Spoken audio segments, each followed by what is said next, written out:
Salut fidèles abonnés, merci de recevoir mes salutations agro-éco-responsable. La terre ne trompe pas, c'est vrai, on ne touche pas avec elle. Avec moi, Harry Poney de vous servir dans cette énième vidéo où on va parler de comment produire le maïs de contre-saison ou le maïs en saison sèche avec l'utilisation de peu d'eau grâce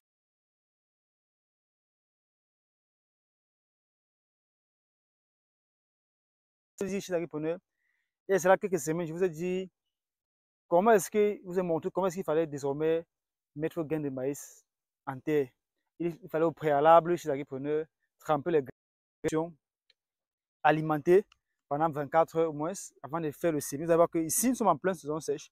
Vous allez voir qu'on a mis nos plants de maïs au sol qui sont très bien sortis. On a eu un bon taux de germination, justement parce qu'on a fait la première étape qui était celle de tremper les grains dans une solution alimentée pour faciliter comme ça chez l'agrippreneur la germination et aussi le fait d'avoir mis les aliments là-dedans, ça fait en sorte que les graines au contact du sol, l'imbibition est déjà facilitée et la germination est rapide et les graines ont des nutriments pour très bien se développer.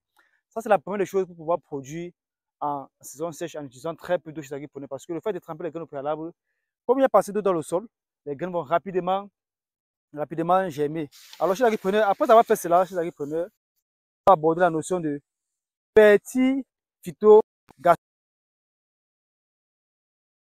Ça voudrait dire, dans ferti, on a fertilisation. Dans phyto, on a l'aspect sanitaire et phytogation veut dire tout simplement 3 en 1. En même temps, on fertilise, en même temps, on protège les plantes contre les différentes maladies et autres. En même temps, on apporte de l'irrigation de l'eau pour pouvoir parvenir à ce que les plantes puissent s'affranchir de la saison sèche. Alors, je t'ai ici dans mon dos, dans mon pulvérisateur, j'ai un biofertilisant 3 en 1 qu'on a fabriqué, qui non seulement joue le rôle de fertilisant et aussi le rôle de protecteur. D'où on parle de ferti-phytogation. Ferti parce qu'en même temps dans ce produit fertilise la plante, en même temps ça joue le rôle de phytosanitaire. Et le fait qu'on apporte ces deux éléments dans de l'eau, le fait que l'eau est disponible, ça fait donc l'irrigation, d'où la ferti-phytogation. On peut avoir la fertigation, qui est tout simplement l'irrigation en apportant les éléments nutritifs. On peut avoir la fertigection, qui est la fertilisation par injection. On peut avoir la ferti-phytogation chez l'agrippreneur. Alors, ici, nous sommes en train d'appliquer la ferti-phytogation. Alors, ce que nous avons chez l'agrippreneur, c'est que au pied des différentes tiges de maïs, comme vous allez voir là, si c'est bien possible de voir, comme vous allez voir là, il y a du charbon.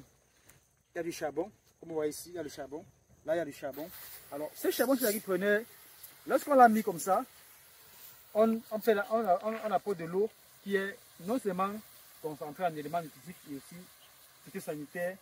Ce charbon disponible au pied des maïs que voici va permettre de créer un microclimat au pied du maïs, de conserver le maximum d'eau et de permettre à ce que la plante puisse accumuler l'eau et que après qu'on apporte ce traitement, qu'il y ait de l'eau disponible dans les jours à venir pour que la plante puisse bien se développer. Et plus tard, lorsqu'on va faire le butage, ça va encore davantage conserver de l'eau. Donc, avec cette différenciation chez l'agrippreneur, ça permet qu'on puisse produire le maïs en contre-saison en utilisant très peu d'eau. 1, en trempant les graines dans de l'eau. 2, en mettant du charbon tout autour. Et avec cette fertilisation chez l'agrippreneur, on pulvérise comme ceci. L'eau va aller au niveau du cœur du maïs qui va se stocker. Le maïs va pouvoir l'utiliser progressivement. Et aussi le charbon qu'on a mis tout au pied va pouvoir conserver de l'eau et créer un microclimat, permettre à ce que la plante puisse avoir toujours de l'humidité autour pour pouvoir mieux se développer. Donc, voilà en fait, chez l'agrippreneur, comment vous pouvez produire du maïs de contre-saison en utilisant très peu d'eau grâce à la ferti-phytogation que nous avons mis en place, que nous partagez avec vous. Donc, espérant que ce sera votre outil agrippreneur pour se mettre cela en pratique. N'hésitez pas à vous abonner, de partager la vidéo au maximum afin que d'autres agripreneurs aussi puissent en bénéficier et mettre cela en pratique au quotidien afin de produire à tout moment avec très peu d'eau, avec des éléments disponibles autour de nous, avec les agripreneurs. Je suis à très bientôt pour un sujet encore plus intéressant et encore plus alléchant.